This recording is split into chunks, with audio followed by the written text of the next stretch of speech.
My name is Fria. I grew up in a family of 5. I'm the eldest of 3 children.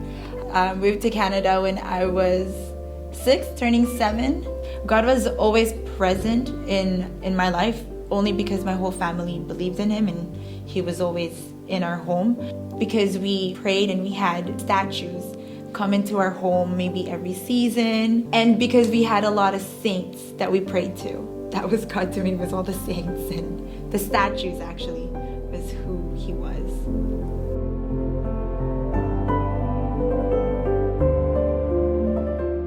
Yeah, so we would pray the rosary. We had the rosary. We had an altar at home where there's the Santo Niño, Virgin Mary, Saint Joseph, angels. And then we also had the statue of Virgin Mary, a really big statue of Virgin Mary, come visit us at home. And there would be a special prayer and songs that we would sing to her. And we would have the list of all the saints, and we would ask all those saints to pray for us. With my mom, she made sure after dinner we prayed the rosary, And it was a repetitive prayer. Not like now when we pray, I say what's in my heart.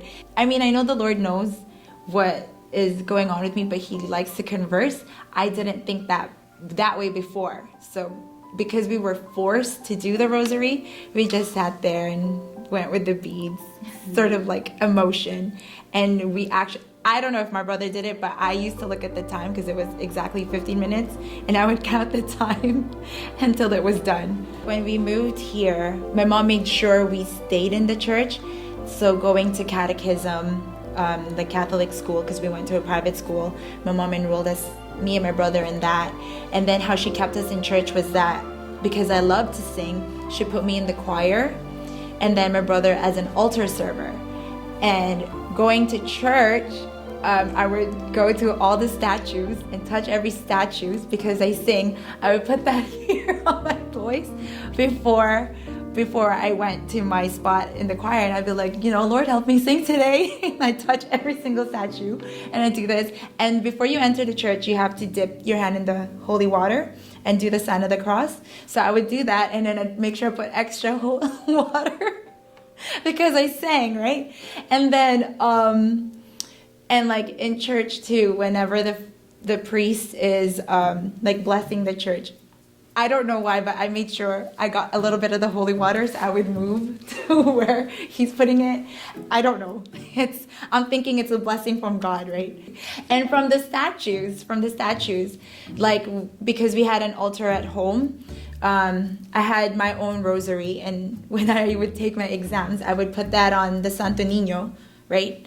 And then I'd leave it there, and I'd be like, okay, I have my exam tomorrow, extra power. And then before leaving for school to do my exam, I would take my rosary, hold it in my hand, get my pencil, and then I would go do my exam at school. Just like, I studied enough, but I still need more power to come through me so I would pass. That's how it was. That's how, like, my thinking was. I had friends growing up. I made friends sort of with the wrong crowd, with the tough girls. I got suspended from high school because of what my friends did, but because I was part of it. So I was forced to, not really forced, but because my friends were expelled, I made new friends. But they were a better crowd this time, although they did like to party. And we used to do house parties. And as soon as I was legal, I partied a lot. So I would go from Thursday, Friday, Saturday, and Sunday partying at a very young age, because you're not allowed to go into clubs. So we would go to somebody's house and party. This is like my personality has always just been loud and happy, and I like to be around that kind of stuff. And back then, to me, that's what it was. Fun was going out to house parties.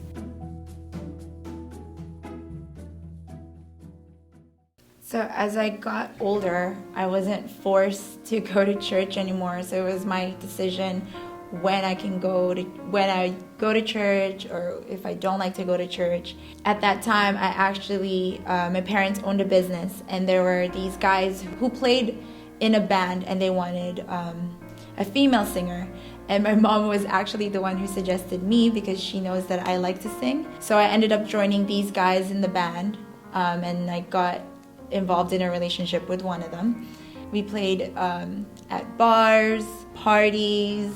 We got invited to do a lot of bar gigs. That's how actually I got into partying. And also because at that time my girlfriend was in a toxic relationship, so it was always her and I going together. And that's where a lot of my insecurities came out. And also because being in the band, you meet a lot of people, a lot of people. And because you sing, you hear a lot of criticisms. And you get compared to other people. And then you end up thinking to yourself, well, because you love what you're doing. I love to sing. And it's like, well, if I love it, but I hear a lot of negative comments, is it really for me? Is it really what I should be doing? And then spanning out from that relationship, when it finally ended, it broke me a lot, but a lot of my insecurities came out. So that's when all my partying started. And I wanted to validate myself in a way that you didn't want me, but I know he does. That's how I boost up my confidence, in that way, that if I was feeling bad, I would go call my friend and we would go and I'd be like, hey, let's go out. And a good night out for me is how many guys I can get to hit on me. Because we were Catholic, my mom would put offerings on the altar.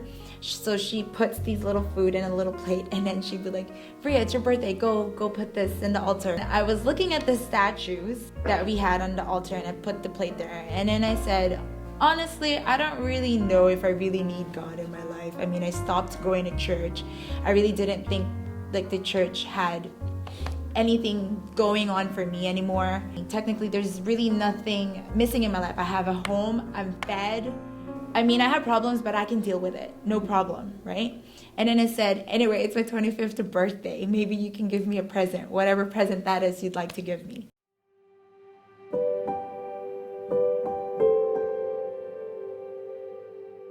So the church, the young adults, had a retreat of January of this year. I remember being called out by Grace, but I always knew whenever I was alone, was that I wasn't really taking God seriously. You know, there was always that it's kind of like a heartbeat, but like I knew it and I felt it. I believe now that I think that was God pressing that into my heart. So during that retreat, I gave God my all. I told him, okay, from now on, I'm not gonna live solely on my own. I'm giving you all of me, everything of me, all the good and all the bad, every brokenness, every burden that I'm carrying. I don't want them anymore. And I remember crying to God, and I said, you can have it all, because I don't want it either anymore.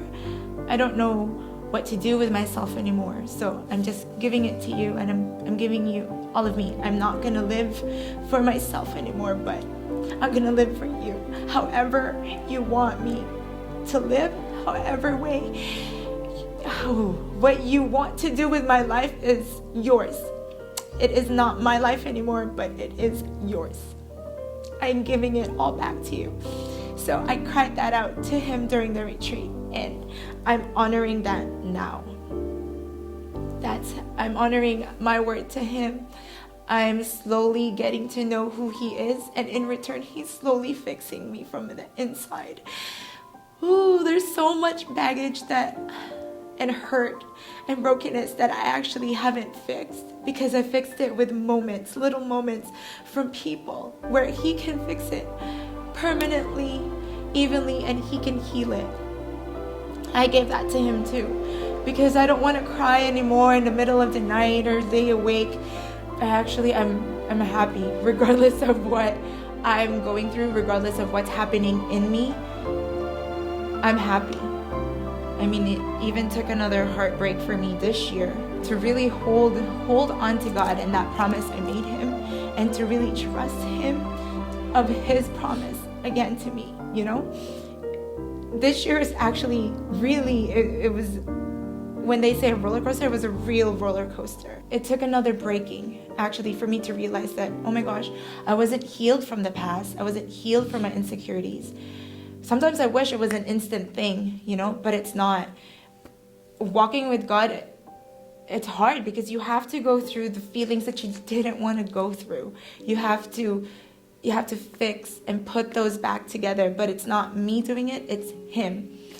And I make a conscious choice to say yes every day. I make a conscious choice to open His Word and to read it, to get to know Him, because as much as He knows me, I'd like to get to know Him too, deeper than what I did before. The people couldn't fix that pain and that hurt. When I was in pain and I called out to Him, even after praying, I had a smile on my face. I was still in pain. I remember, so I would take my car and I would drive and I would bawl my eyes out in the car, and I would talk to Him. I'd just talk to Him, all that pain, and just give it to Him. But after that prayer, I would laugh. How did God change that?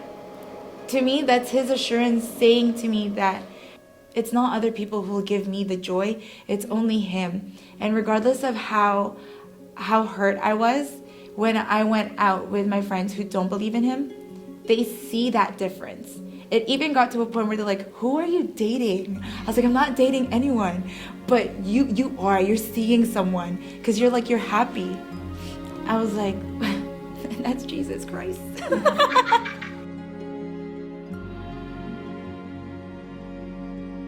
He is a father, my savior. He is a lot closer than I ever thought that He could be. All the validation and all the love I need is all just from Him. I covered my insecurities with people. I basically, all the wounds that I've been carrying and hoarding to myself, I patched with people and a moment of validation, like a tiny moment of validation. I patched it with that.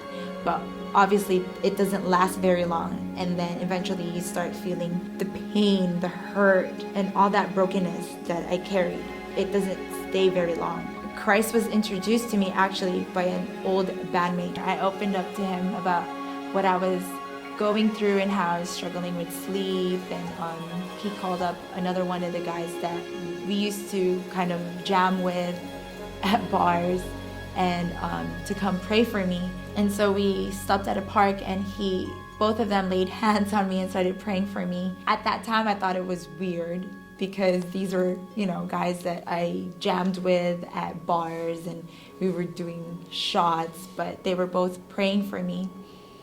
I didn't think much about it, but little did I know that's how the start of my faith is now, that I'm slowly being healed through God and how I'm being transformed to who I'm supposed to be in Him.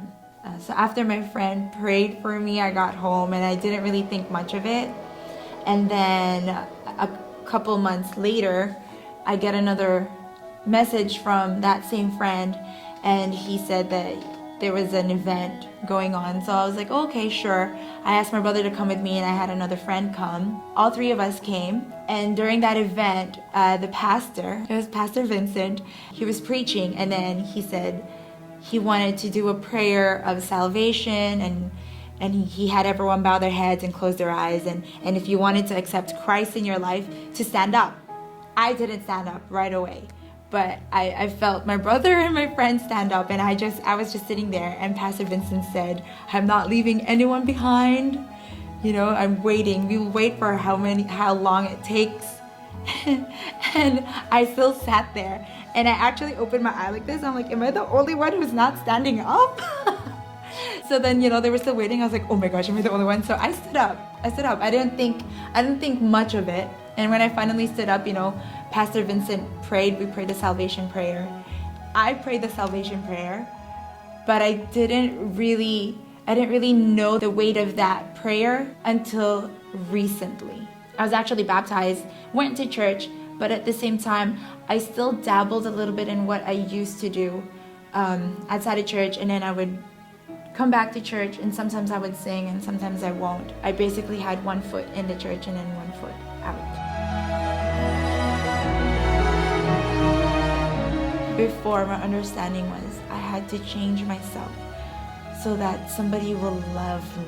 there's something about me that why can't he love me? So I have to change that part of me so that he will accept me. But Jesus died on the cross for me because he loved me so much that I will be with him, that I will be with him forever, and that I don't have to change anything about me. I will just come to him, and that he loves me regardless of my brokenness, regardless of my insecurities, regardless of the little annoying things about me. He accepts that part of me, and that I don't have to be perfect, I don't have to be whole just to come to him, just for him to accept me, because he's accepted me already. I was already loved from the moment, way before I was even a human, way before I was even me. I was already accepted and loved by him, by Jesus. So I've come to learn that I don't need to go to a statue to pray. As long as I confess to him my sins and I come to him, I can pray to him whenever I want. I can talk to him anytime and anytime I want. And I know that he hears my prayers and that he listens to me. God is so much more now to me than he was before. Like before, he was just something distant. Now I feel like I'm holding hands with him everywhere. if that makes sense. Yeah. You know, especially when I'm praying, I feel like it's not just me. Like there's somebody there at all times. Hi, my name is Fria, and I'm not validated by you, but by him.